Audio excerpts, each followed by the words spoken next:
looking at the season statistics, full season, Darnell Washington has made 6 catches in 5 weeks. He ranks 3rd on the team in catches behind Jonnu Smith's 17 and Pat Freiermuth's 8. So, everything is exactly the way it's supposed to be, right? The way we thought it would be. Good morning to you.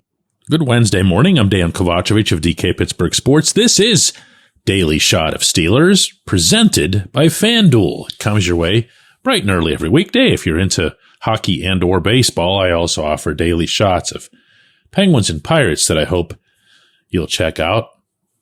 See, here's the thing. Darnell's got 6 catches, but they've all come in the past 2 weeks. Darnell's got 2 games in which he has played roughly 80% of all of the offensive snaps. Those have all come in the past 2 weeks. As Mike Tomlin likes to say, 2 is a trend. Well, this is a trend, and it's a really positive trend, to say the least. Now, I'm not here to blow up Darnell. I'm not here to make him come across as if he's the next Rob Gronkowski or the next Heath Miller or anything at that level. But here's what there is to know, and I'd like to think to appreciate about Darnell's performance to date. And I'm not talking about this season. I'm talking about his gradual ascent since being drafted. And that is that he can do things that other humans cannot. That's a heck of a quality to have in a professional athlete. There aren't many certainties in life. There aren't many in the NFL. But putting Darnell out there, you can take to the bank that you're going to win your battles on the line of scrimmage. And for a team that has struggled to do that more than anything else over the past half decade, that alone should have put Darnell into a special stratosphere within this orbit quite some time ago. If you rewind to this summer and find the episode of Daily Shot in which I was discussing the dual trade, Minkah Fitzpatrick going to Miami for Jonnu Smith and Jalen Ramsey, almost all of the conversation, first off, was just about, wow, I can't believe they moved Minkah, but they did. From there, it was about Ramsey, and it was less about Smith. But one of the subplots that had almost immediately follow was, what do they do with all these tight ends? And that's still the way I sense that most of us are looking at this. Wow, you got Jonnu Smith. I mean, he had 88 catches last year. 55 of them were for first downs. How is this guy still sitting on just 17 catches for 89 yards? What's this all about? And then, where Freiermuth is concerned, we're ready to ship him out of town to the first taker. And I'm not making an exception here of myself. I've brought up the same things. I'm wondering the same things. I'm wondering how it is that you get all 3 of them involved. I'm wondering what it is that happens to Pat as it gets closer to the NFL trade deadline.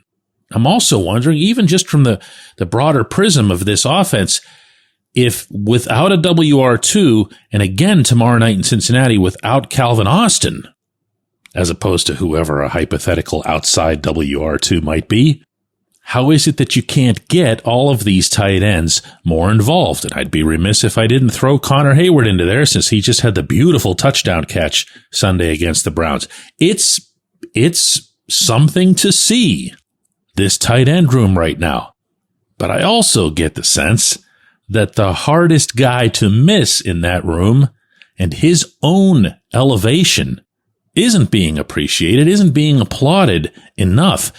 This can be someone who's a real difference maker for this franchise for a long time. I want you to stop and think about what you saw, what you felt, that opening offensive snap against Cleveland.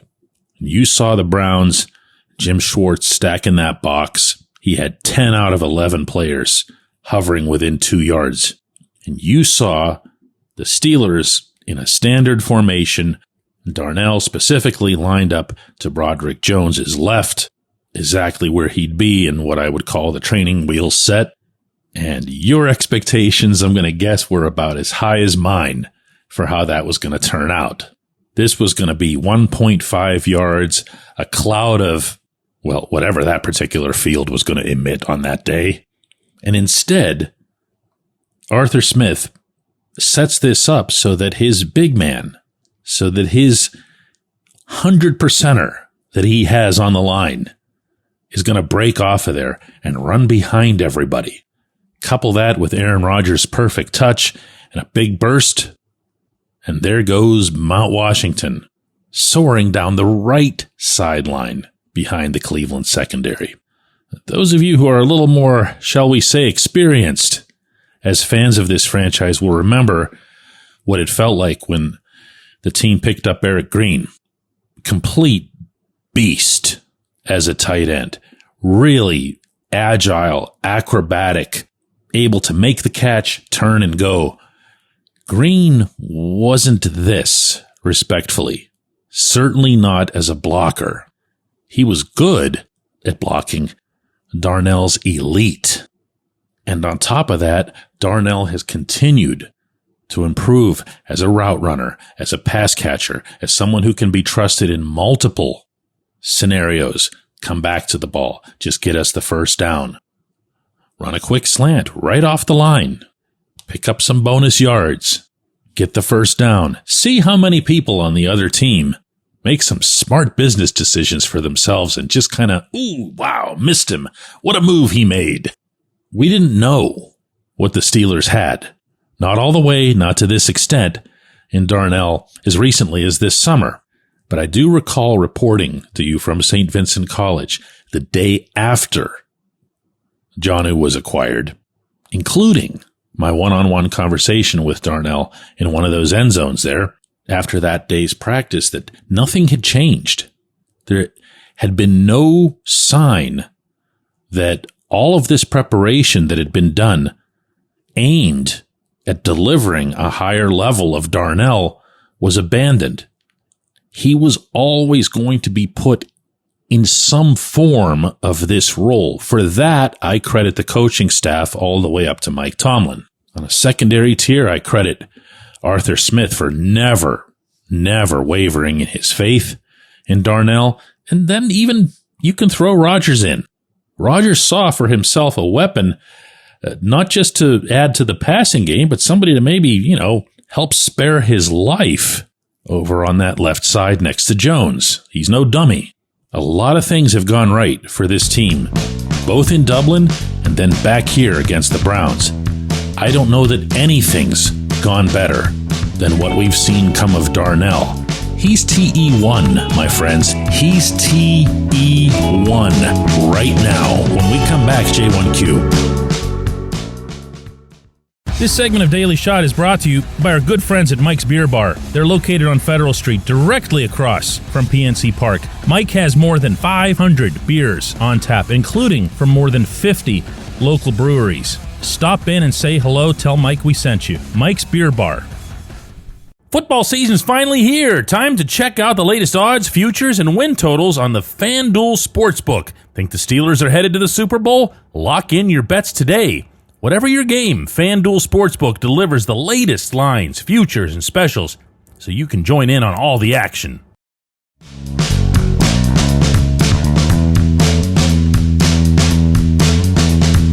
Today's J1Q comes from Jeff, who says, one catch Sunday for a wide receiver not named DK Metcalf. Do the Steelers need a WR2? I'm not going to pretend that that isn't an issue.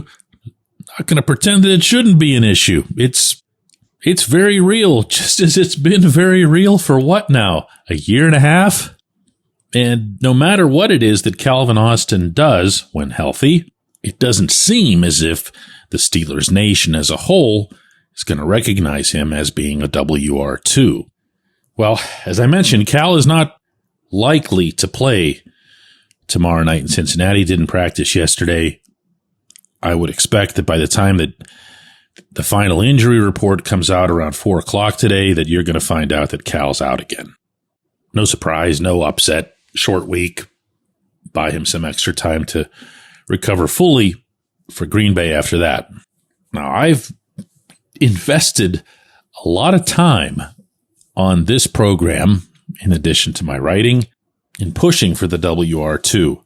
I will acknowledge, as some of you have noticed, that I used to do a lot more of it than I do. Last year, I thought it was just a massive deal, because if George Pickens was to go down, which he did at one point, you were going to expose everything about that offense, which you did at that point. But also, and relevant, you didn't have this whole assortment of tight ends. You didn't have Jonnu Smith in the fold. So the current circumstances are different.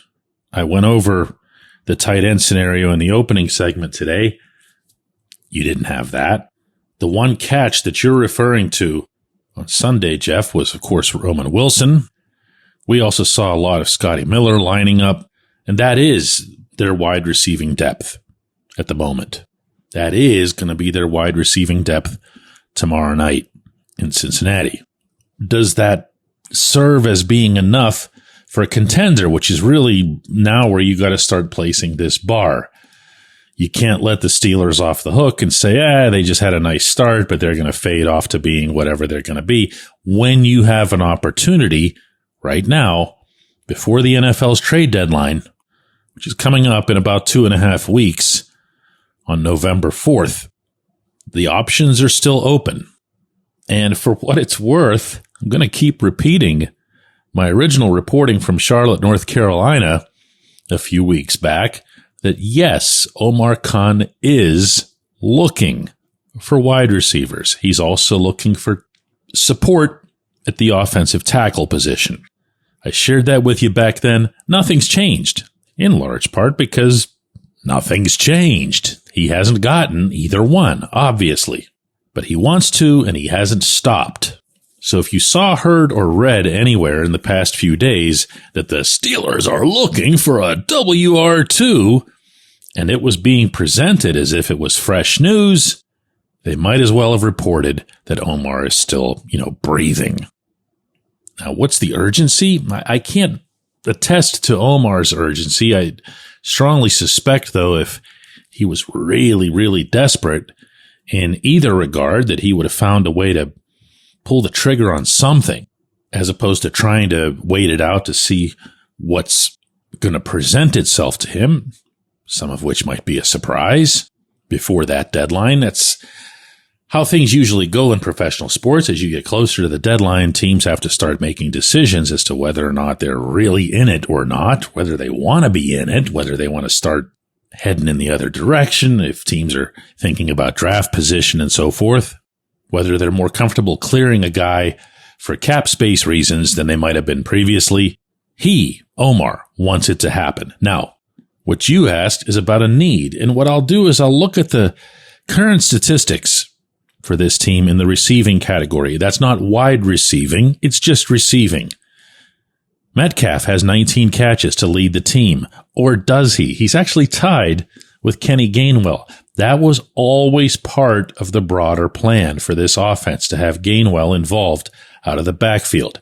Now, Metcalf's got 356 yards to Gainwell's 79 and 16 first downs to Gainwell's 1. So, yeah. So then comes Jonnu with 17, then Jaylen Warren with 13, then Cal with 10, and then you're getting into single digits. Now, if you weigh into that we're talking about 5 total games, one of which, meaning the one in Ireland, saw the most conservative possible approach to passing the football, everything was sideways, you're not operating within a really good sample size. My feeling in general this year is that you can, if everybody's healthy, succeed with this group, but I'll keep boomeranging back to that clause, because the one player who can't be replaced on this roster, not on either side of the ball, with respect to Rodgers, is Metcalf, because he's the only one who does the thing that he does. For example, you can really like Cal. You can't ask Cal to run those routes. You can really like Roman. You can think the world of his potential. You can't ask him to run those routes. You can like your tight ends. Even Jonnu, who's kind of built like a wide receiver. You can't have him run those routes. And how do I know that? Because all summer long, Rodgers and Metcalf were doing stuff together that was aimed just at him. Those timing routes, those turn back and have the ball there waiting for you. That's all between those two. No one else could walk out there and do that. So I'm not just talking about deep balls. Now, is there a second Metcalf available on the trade market? No, of course not. But can you find somebody else with that pedigree? Maybe somebody who's older, maybe somebody who's a little bit overpaid somewhere else or underutilized somewhere else, but who could still get it done in an emergency, in a pinch, maybe for a series, maybe for an entire game. Yeah, I think Omar owes that to this team, particularly the way it's performed to date. Now, I know for a fact that Omar took it hard when that scenario played out last year when George went down and they didn't have anybody. That's his responsibility. That's his duty to make sure something like that is dealt with in advance as much as that's possible. So I do think something will happen, but then I also thought something will happen a year ago. We'll see. I appreciate the question. I appreciate everybody listening to Daily Shot of Steelers. Don't forget, we have a double shot coming up today at 4 p.m. Eastern. And don't forget to download the app. Don't make me come after you. I'm not above that sort of thing. It's the DK Pittsburgh Sports app. Download it for free into your Apple device or your Android device. And then after that, email me directly, dk@dkpittsburghsports.com. I will get back to you with a massive discount on the premium version of that app, which has no ads and is just totally awesome. dk@dkpittsburghsports.com. See you at 4.